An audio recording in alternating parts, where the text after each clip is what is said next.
ना चाहिए ना सड़क, तभी तो आएंगे बच्चे लोग।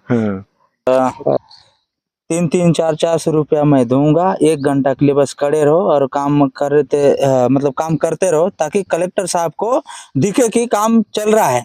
जैसा कलेक्टर साहब आए और चले गए, उसके बाद फिर अपना अपना रोजी रोटी दे करके सबको भेज दिया।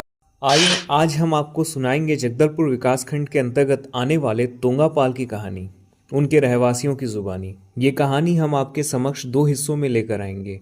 किस तरह से भ्रष्टाचार ने हमारे तंत्र को नष्ट किया है, इस मामले की तह तक जाकर हम उसे उजागर करेंगे। तो बने रहिए हमारे साथ। देखिए, विकास की बात कहते हैं और मैं जहां खड़ा हूं आपको दिखा रहा हूं, ये डामर रोड के नाम से ये सड़क बनी हुई है। डामर रोड के नाम से इसे जाना जाता है और बहुत ही दुर्भाग्य की बात है कि ऐसे सुदूर क्षेत्र में मैं बोचापारा जो नागलसर रोड से जुड़ा हुआ है, नागलसर रोड से जुड़ के ये सड़क बनी है। कागजों में ऐसा सुनने में आया, गांव वालों ने बताया कि ये डामर की सड़क बन चुकी है। और तोंगपारा स्कूल में दिखा रहा हूं, बिल्कुल बाजू में तोंगपारा स्कूल है। और ये बीरनपाल, ये जाके बीरनपाल के सड़क में, मेन सड़क में जाके मिलने वाली सड़क है, जो बताया गया है गांव वालों के द्वारा। और बड़ा आश्चर्य होता है कि इस ढंग से कागजों में काम हो रहा है और बस्तर जैसे पिछड़े क्षेत्र में, जबकि पहले बहुत काफी संवेदनशील क्षेत्र माना जाता था ऐसे बहुत साल पहले। और आपको बता दें, इसका निरीक्षण करने निवर्तमान जो भी कलेक्टर थे वो आ चुके और उनके सामने यहाँ जो कोई धनीराम थे शायद यहाँ के रोजगार सहायक, उन्होंने यहाँ पर काम कराने का एक तो स्वांग रचा या नाटक किया जिसने भी, क्योंकि उस समय गांव वाले बताते हैं कि सिर्फ 300 रुपया देके कलेक्टर साहब को दिखाने के लिए यहाँ पर सड़क का काम करवाया गया और मुश्किल से 1.5 से 2 घंटा काम किए और कलेक्टर साहब यहाँ से चले गए उस समय के, तो तत्काल इसको काम को बंद कर दिया गया। तो ये यानी बहुत ही यानी हास्यास्पद यहाँ पर सड़क बनी है। अगर जो सड़क बोलते हैं तो कहीं पर यहाँ सड़क का नामो निशान नहीं दिख रहा है, वो मैं दिखा रहा हूं आपको।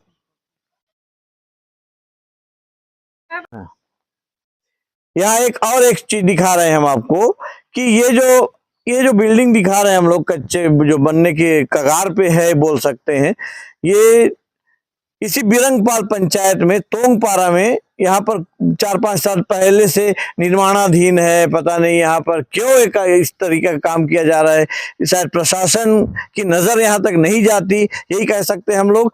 और यहाँ पर देखिए, मैं यानी अधूरी बिल्डिंग या टूटी फूटी, अभी टूटना चालू हो गया, ये दिखा रहा हूं मैं, खिड़की टूट रही है और जो सरिया लगाए गए हैं सब टेढ़े मेढ़े हो गए हैं। और लेकिन शासन इस पर सुध क्यों नहीं ले रही है, ये बहुत ही आश्चर्य की बात है। ये आंगनबाड़ी, आपको बता रहा हूँ, आंगनबाड़ी की बिल्डिंग बन रही है और लगभग 5 साल बोल सकते हैं हम लोग, 5 साल से इसी तरीके से निर्माण करने के कोशिश की गई थी। उसके बाद यहाँ पर कोई देखने आता है ना कुछ करता है, और बिल्कुल बाजू में यहाँ पर स्कूल लगा हुआ है। इस पर को संज्ञान में लेके अभी जो वर्तमान में प्रशासनिक अधिकारी बैठे हुए हैं, उनको संज्ञान में लेके तत्काल इस पर कार्रवाई करनी चाहिए और जो भी इसका दोषी होगा उस पर कानूनी कार्रवाई और सख्ती से करनी चाहिए, ऐसी उम्मीद की जा सकती है।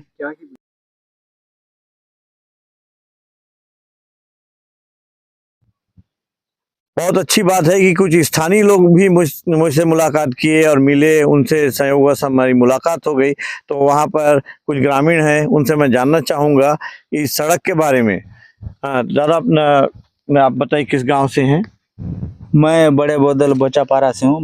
मेरा नाम सुखनाथ नाग है। हाँ, तो ये सड़क के बारे में बताइए। यहाँ जैसे डामर रोड हमने सुना, गाँव में बताया कि यहाँ पर डामर रोड बनी हुई, तो हमको नहीं दिखा, आप क्या कहते हैं इस बारे में?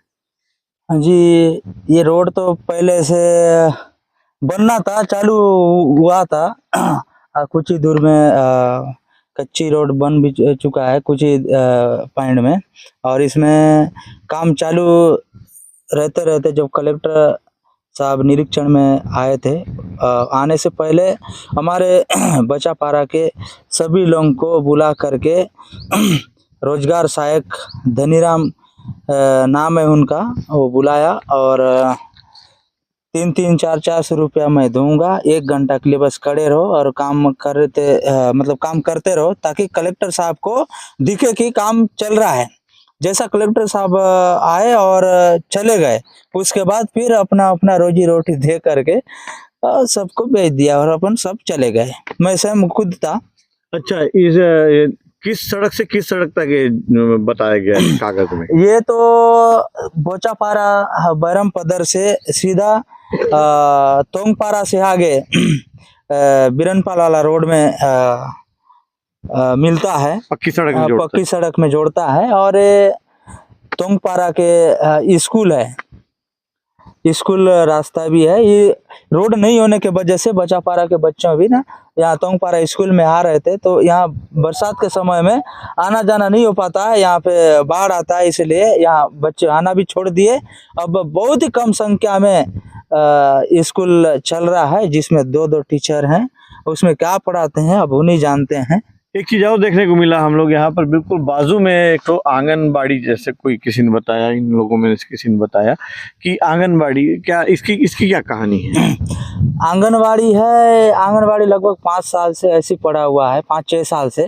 अब इसमें क्या हो गया ये नहीं पता, पर इसमें वो राड वाड को तोड़ मर्डर करके गेटी तो बहुत इसमें पड़ा था। कई लोग चोरी करके ले गए और पता नहीं गनीमत बचा हुआ है इसमें लवा लाकर, जो खिड़की फाटक चैनल वैनल जो सब बचा है, अगर उसको भी अगर ले जाना हो तो ले जा सकते हैं। नहीं ले गए बल्कि बच गया है। अब इसमें आंगनवाड़ी का भवन बन रहा था, अब किस वजह से अटका हुआ है वो। और असुरक्षित है, निर्जन स्थान में बना रहे हैं। हाँ जी, है ना, तो चोरी तो हो सकता है। चोरी तो हो सकता है, लेकिन बस लोग समझदार हैं, गांव के लोग हैं तो समझ रहे हैं, तो नहीं ले जा रहे हैं। बाकी ईटा रेती गेटी तो सब बहुत रहा, वो कभी ले गए। तो यहाँ ग्रामीण आए हुए हैं, मैं उनसे मिलना चाहूंगा। हाँ दादा, आपका क्या नाम है? सोमधर। हाँ, अच्छा, यहाँ आने जाने में तो दिक्कत होता होगा क्या? हाँ, बरसात आने जाने में दिक्कत होता है, बरसात में नहीं होगा। हाँ, बहुत बारिश होता है पूरा, तो बच्चे लोग नहीं आ पाते? नहीं, बच्चे लोग आने नहीं पाएगा। और गाड़ी साइकिल आ पाती इधर? नहीं आ पाता ना? नहीं आ पाते, हाँ, पूरा रोड बंद हो जाता है। बंद हो जाता पूरा। तो ये बनना चाहिए कि नहीं, आप क्या बोलते हो? सड़क बनना चाहिए? बनना चाहिए ना सड़क, तभी तो आएंगे बच्चे लोग। हाँ, कौन कौन पारा के लोग प्रभावित होते हैं? कौन कौन पारा के लोग इसको फायदा मिलेगा? सभी गाँव से इधर आना जाना होते हैं ना स्कूल में, बहुत लोग को फायदा होगा सड़क बनने से। बहुत लोग को फायदा होता। मेन बात वहाँ से घूम के जाना पड़ता है, काकरवाड़ा होता है, बिरनपाल अगर जाने का रहता है, तो अब यहाँ से अगर बनेगा तो लोगों का ये कहना है कि सच में अगर सड़क बन जाती है तो एक तो यहाँ से उस मेन सड़क के लिए इनकी दूरी भी काफी बच जाएगी, और खास करके शिक्षा के क्षेत्र में जो सरकार जो करना चाहती है उस चीज से वंचित होते जा रहे हैं गांव ग्रामीण। और गलती यहाँ के नुमाइंदों या यहाँ के पंचायत के प्रतिनिधि जिनसे भी हो रहा है, गलतियां तो हो रही हैं और सजा बेचारे ग्रामीणों को झेलना पड़ रहा है। बहुत आश्चर्य होता है कि हम लोग बस्तर में हैं और बस्तर में 5वीं अनुसूची लगी हुई है। 5वीं अनुसूची में इस तरीके से लूट खसोट किस तरीके से किया जा रहा है शासकीय हम लोग के द्वारा, या तो हो सकता है इसमें सम्मिलित होंगे पंचायत प्रतिनिधि भी, कुछ मोटी रकम इसी के नाम से शायद डकार भी गए होंगे, ऐसा अंदेशा जाता है। जल्द ही सड़क की कहानी के अगले छोर तक हम आपको लेकर जाएंगे। इसका अगला अध्याय अभी बाकी है, आप बने रहिए हमारे साथ। आपको पता चलेगा कि सरकार आती है फिर गिर जाती है, लेकिन नागरिकों की समस्या पर कोई खास समाधान तब तक नहीं किया जाता जब तक मूलभूत अधिकारों के लिए ग्रामीण पिकअप और ट्रैक्टर की ट्रॉलियों पर सवार होकर जिला प्रशासन से मिलने नहीं पहुंच जाते। प्रत्येक गतिविधि में राजनीति का तड़का जब तक नहीं लगेगा तब तक किसी भी समस्या को नहीं सुलझाया जाएगा। यही आज की वास्तविकता है और हमें इसे बदलना है। कि वही डामर सड़क है जहाँ ये। अगर अब तक आपने हमारे चैनल को सब्सक्राइब नहीं किया है तो अभी चैनल को सब्सक्राइब करें और बेल आइकन पर क्लिक करें।